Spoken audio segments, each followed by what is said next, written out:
Pemirsa, pasokan oksigen dari Jawa Timur menuju RSUD Buleleng mulai menipis sejak beberapa hari belakangan ini. Akibatnya, RSUD Buleleng kini mulai melakukan efisiensi oksigen bagi pasien yang dirawat. Tidur atau bor di RSUD Buleleng hingga 110% untuk menangani pasien COVID-19, menyebabkan terjadinya krisis oksigen sejak beberapa hari terakhir.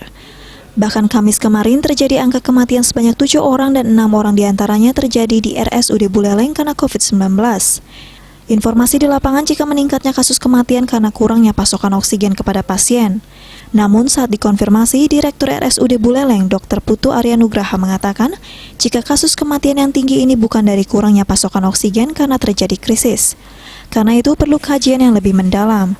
Kasus kematian sebagai besar dari adanya komorbid dari pasien tersebut. Dr. Arya juga mengaku ketika krisis oksigen pihaknya sampai membawa tabung ke Banyuwangi untuk mengisi oksigen dan juga meminjam tabung oksigen di RSUD Jembrane. Untungnya hari ini dari pihak rekanan sudah mensuplai sebanyak 3 ton oksigen cair dan 30 tabung oksigen. Suplai ini bisa mencukupi ketersediaan oksigen di rumah sakit dan bisa pula oksigen ini untuk menangani operasi di luar penanganan COVID-19.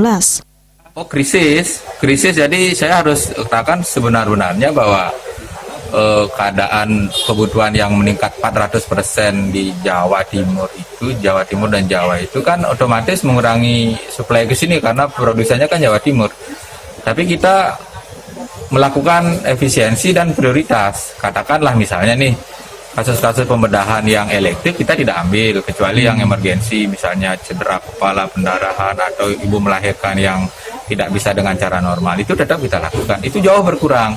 Kemudian kita kan menggunakan pelayanan oksigen sentral. Nah, ke ruangan-ruangan yang selama ini tidak merawat COVID dan kondisi biasa kita tutup. Nah, kalau insidental di sana, misalnya ada 10 pasien, 1 sesak, kita bawakan tabung.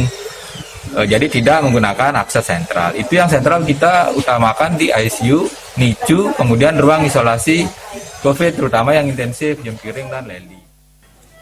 Komang Yuda, Bali.